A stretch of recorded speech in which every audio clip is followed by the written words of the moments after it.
All right, talking about one of my favorite people in the whole wide world, my Uncle Joe. Love him, love him, love him, love him madly. Always have, always will. Memories. I don't have a lot of memories of when I first met Uncle Joe. I can't remember when I first met him like I could remember Aunt Mary.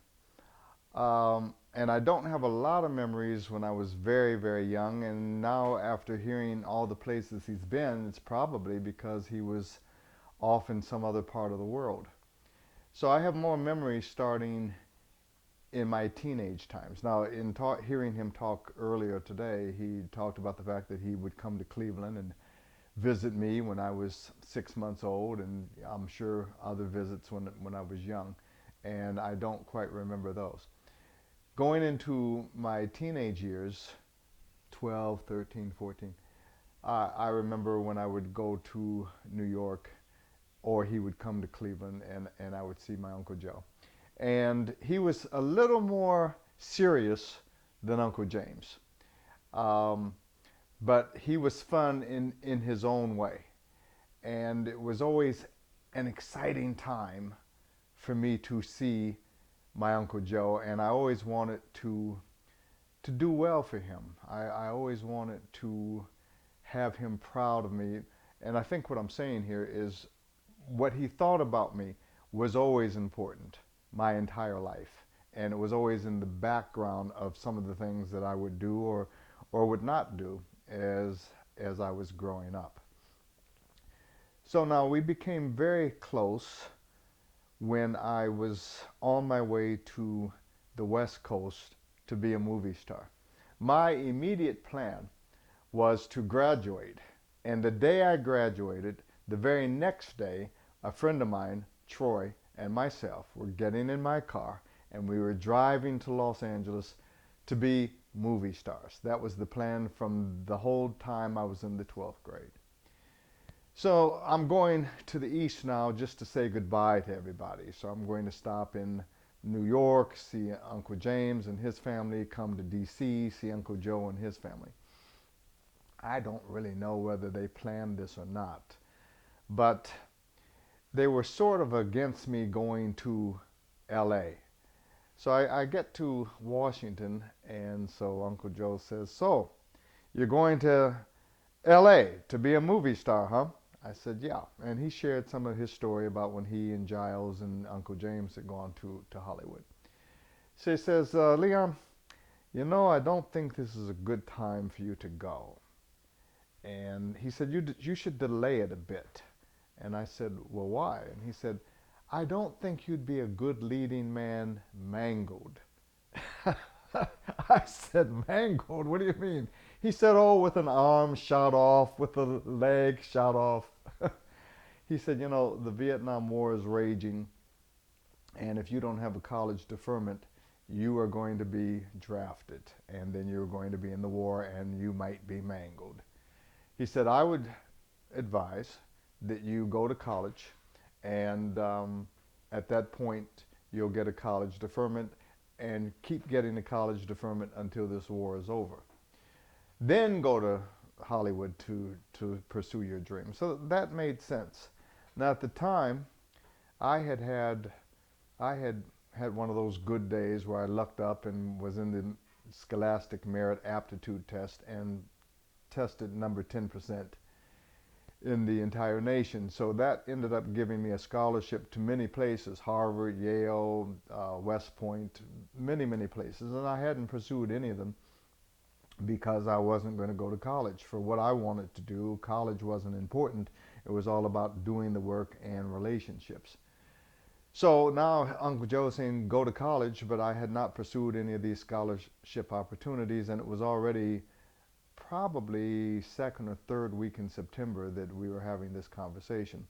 So I say, "Well, it's late in the semester. I don't know if I can get into a school." He says, "I can get you into a school." He said, "Your mother, your father, and I went to Howard University. I'll walk you up there today, and I'll get you enrolled." So we go up there, and they do get me. He gets me enrolled. They said it was too late for them to give me a scholarship. So I don't really have any money. I'm not even prepared for all of this, really. I was coming up just to say goodbye. Um, and so, as I said, they didn't give me a scholarship, so I have to figure out how to pay for all this and so on and so forth. And he just graciously said, "Oh, I'm going to pay for it." He said, "And you'll come and you'll stay with me. Stay with me and Jody," is what he said.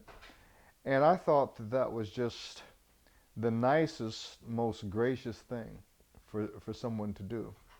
And in hearing the different stories, it's all about the Kennedy pattern, isn't it? Because learning that he said, you know, I graduated from high school and I thought I was going to lay around all summer and have a good time.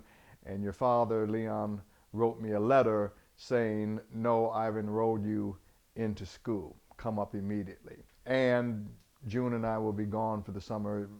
Our house is your house. And so here it was, some 18 years later, he's doing the same thing for me. So I had a wonderful time really getting to know my uncle and my young cousin, who he and I were born on the same day. So Jody and I had a good time, even though there was an age difference. We had a great time, and he was like a little brother to me. So we had wonderful times, and I would really not hang out with the college kids. I preferred to come home as soon as possible so I could hang out with my uncle and my cousin. And we just had wonderful, wonderful times. Now, as Joe Jr. mentioned on this tape, many times on the weekend they would leave, and then I would just be there. But many other times we would just hang out and have a great time. So I learned a lot of things vicariously by just watching my uncle. I knew he was important. I knew he was great, but studying greatness is a whole other thing. So I had a chance to just watch his style, and he was always laid back. He was always very cool. Even when it came to women, he'd walk down the street, and I'd notice women watching him and looking at him. As I mentioned, I think we were at the dinner table last night. I was about 18, and so I did okay with the younger girls. But the older girls, by the older ones, I'm talking about 22, they weren't interested in me. They just wanted to meet my Uncle Joe. So I used the leverage on that, though. So I would just watch him. Then he would drop little subtle dimes on me. For example, I used to watch a lot of TV. I had favorite TV shows that I would watch all the time. I did my homework and everything, but I did have my TV agenda. So one day he waltzes in the room where the TV was, and I'm watching TV, and he just says quietly, Leon, I thought you told me you wanted to be rich. I said, oh yeah, I'm going to be rich. He said, well, rich people don't watch a lot of TV. That's all he said. Walked right on out. So after that, I didn't watch a lot of TV. I just had just limited shows that I would watch, and even to this day, I tape. Maureen would tell you, I tape my TV shows, and I watch them when I'm eating or doing something else. But I never take the time to just sit and watch a whole show and watch the commercials and everything. I just run through the commercials. So I got that from my Uncle Joe. Now, he really helped to make me the very versatile disc jockey that I became. Because now another day, and I believe this was one of those Sundays that he happened to have been at the house, but I'm downstairs in the basement part of the condo, and so I'm playing my music. So I played the music for maybe an hour or two. So I come upstairs and he says, Leon, why did you keep playing the same record over and over and over? I said, Uncle James, it wasn't the same record. I was playing different records. I was playing the Supremes and Marvin Gaye and Smokey and the Temptations. I said, that's the Motown sound. He said, it's the same beat to me. So the Motown sound did have that same beat. And Joe Jr., you know this from the Funk Brothers, you know, they had the same.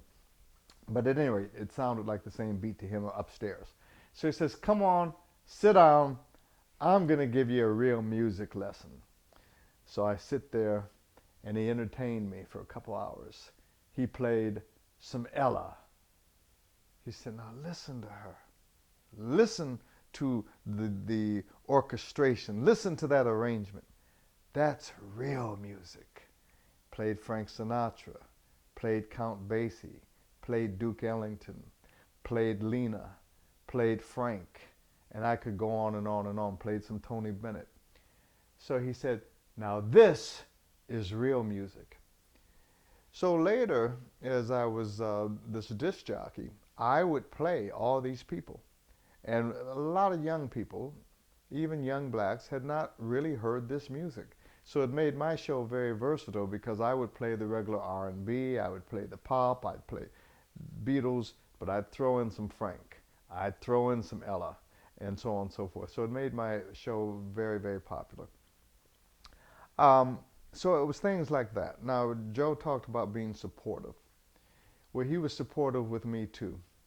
The very first play that I ever did was, well, I did a high school play, but in Howard, I played in Oedipus Rex, and I had a very small part, only one line, which bugged me because I had to give up 6 weeks to be kneeling on the steps to say one line. And I remember during that time, Smokey and the Miracles were appearing in Cleveland, and I wanted to be in Cleveland with my little girlfriend when Smokey and the guys were there, and I couldn't because I had to be in this play saying